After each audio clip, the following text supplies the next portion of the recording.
not famous. I don't have a massive team. I don't pay for verified badges, although I probably should. I don't have some sort of secret framework that gets results. But in 2024, I did generate over 2.5 million impressions on my personal social media pages across all platforms. And I'm here to share 5 key concepts for how I did it so you can do it as well. As social media is literally just a big system and all of us can grasp it if we put the time toward it. Like I said, anything I did this year, there were no shortcuts involved. I laid out goals and processes and stuck with them, went through months of no results, and then was able to find results and continue pressing toward them and connecting with people on socials, which is what we do socials for. If you're wanting to build a brand yourself and wondering if it's even possible with how saturated social media is nowadays, the answer is absolutely yes. So let's get into how we can do just that. Holy moly, you could have never guessed the first point, but consistency is everything. At the beginning of the year, I had awesome help making an awesome website talking about ways you can further connect with me and follow me, and it felt really good about making social content because I loved having my end result website already for people to check out and learn and benefit from and get where they need to through my brand. So I felt so stoked to get started on socials, and I just had to figure out what was possible for me to output. I'm a one-person team. There's so many different mediums across all social medias. Which ones do I want to do? How often do I want to do it? And then ultimately from there, you just have to stick with what you say. So at the beginning of the year, I was upholding to 1 YouTube video a week on Sundays at 6, 1 newsletter a week on Monday, 5 short form videos a week across all those platforms. That's what I was able to do. I had time to do it. I really liked the plan that I had going because I covered written word through my newsletter. I covered long form videos where I could talk a little slower and, you know, enunciate my ideas more and create more of a longer lasting audience. And then obviously I love short form because short form's freaking killing it right now. And it has been for a little while now. Through all of that consistency, you get to test out different ideas. You get to show up every day for the people that are following you so you can always see them. Every time they see you on the screen, they think of you even if they don't want to, which sounds so weird to say, but it's just true. And at the end of the day, if you're consistent, you get more views no matter what. Even if nothing blows up, you still get more views than if you posted 0 times. And I lived by that and held to that. And consistency can be a really slow process. It took me 3 months of uploading pretty much daily on short forms before I found an idea that would do well. Now that idea was Ames, but make it cinematic, which is the town I live in, and I recorded shots around the town and they were beautiful. I put them to chill music and people loved it. How did I find that idea out? It's not because I'm a guru, it's because I was trying for 2 to 3 months straight to connect with the online audience. It took time for me to figure that out. We're on to the next point, and it's not to be biased toward any platform. Without even knowing it, I've just kind of had Instagram be my favorite personal platform, and I've always emphasized that platform for whatever reason for a while now. I was very wrong to do that. And I'm in the wrong because I have knowledge of every platform. You're not in the wrong if you only have knowledge of one platform. Maybe put your effort into that platform because you don't know the other ones, and that's okay. But me, I knew a ton about every platform and I should have been trying harder towards all of them rather than just Instagram. I made sure to change that this year and started posting everything everywhere. LinkedIn, YouTube, YouTube Shorts, Facebook Reels, TikTok. Am I missing one? Probably. There's a lot of platforms out there and a lot of people look at all of them, so why would you leave out some of them? The goal with making content is that you actually push it out to where it needs to be everywhere, or else you're just casting out a really small net when you could be casting out a bigger net.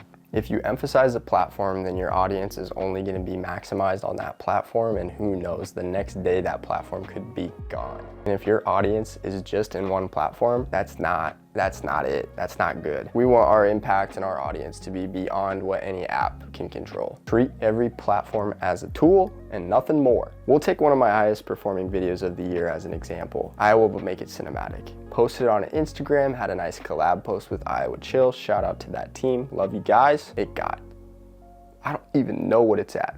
Anywhere from 500,000 to 700,000 views. Great, awesome. That was sick. But I also posted it on TikTok and that got 300,000 to 500,000 views. What if I would have missed out on posting on TikTok and only got those Instagram results? And it got like 10 or 20 likes on LinkedIn. What if I would have missed out on that? LinkedIn gets a lot of eyes no matter what. So it just shows that if you just use each platform as a tool, it will pay off. Now, obviously you don't get to make content that is optimized on every platform perfectly, but you're going for output here and you're just putting it on the platform and it'll get what it'll get as long as you're just making stuff.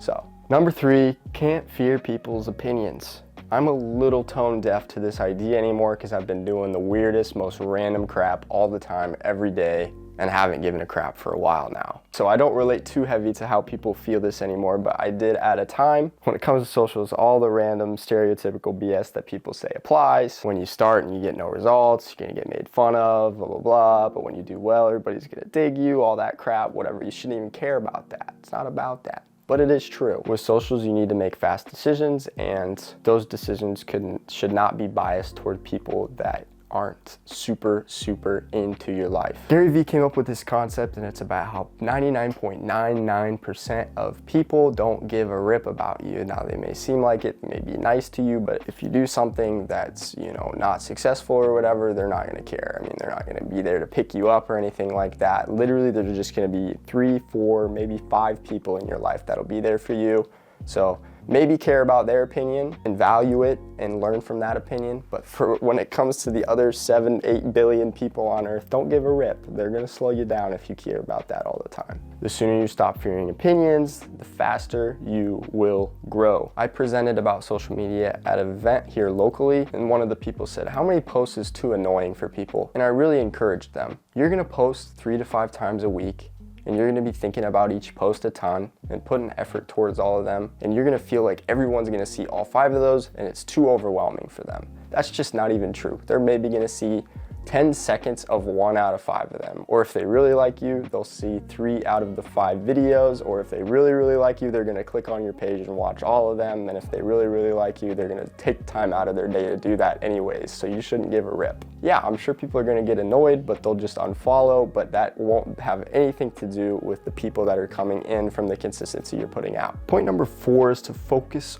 on value over results. When I was younger, I created a TikTok account and I just wanted to blow that thing up, be famous, have all the attention on me. I was a screwed up kid. Not really, just kidding, but kind of. From 0 to 5,000 followers, I made Iowa content because that was instantly getting me attention, and I'm like, heck yeah, I'll double the heck down on that. Then I made a video about computers because I was super into gaming. It was called How to Make Your Computer/Laptop Look Dope, and I did it in different parts. Part 1 got over 1 million views. I dug it, I love it. I ran that series into the ground. I absolutely hated it. I only did it for views. I didn't even bring that much value toward the end of it. After that series, totally lost my identity with social and it burned me out. Chasing views ain't it. Real impressions don't come from flashy metrics like likes, comments, subscribes. Now they're fun to get, but it's just not true. Real impressions comes from providing real value, people that you actually want to connect with and help out. This year I doubled down on content that I first of all enjoyed making, and that also brought some sort of value, mostly storytelling, telling about my experiences, what I'm using, what tools I'm using, and all that is what I made sure to do.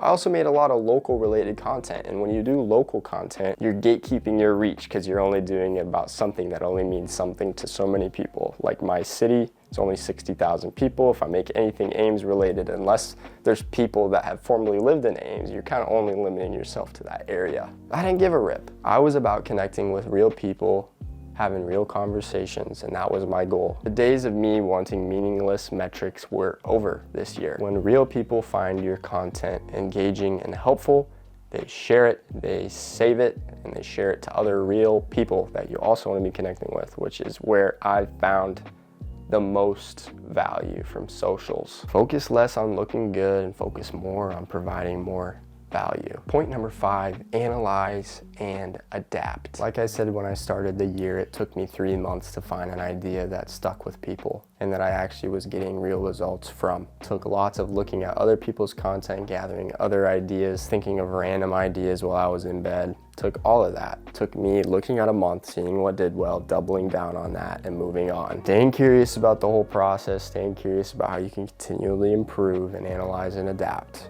This point's pretty straightforward. It takes doing it consistently and then looking back and pushing forward. Treat everything as a test. No post is a failure, nothing like that, and they're all a learning experience. Keep adapting and results will follow in my case. Not fearing people's opinions, providing value, analyzing what I've done. All those things contributed to me putting up 2.5 million impressions across all platforms, even though I'm an irrelevant kid in the middle of Iowa. If you're building a brand, would love to hear about what your processes are and what you're doing. I'm Isaac Jarnigan, entrepreneur, content creator, and podcaster here from Ames, Iowa. And like I said, my favorite thing is just to connect with other people and be helpful to other people and learn about other people. It's freaking fun. I used to be an idiot that just worked in myself on the basement, learning new skills, editing and all that, which is all great and all that. But now I'm in my social time. I love learning about people. So definitely connect and ask questions. Would love to interact with you. Peace and love and have a good one.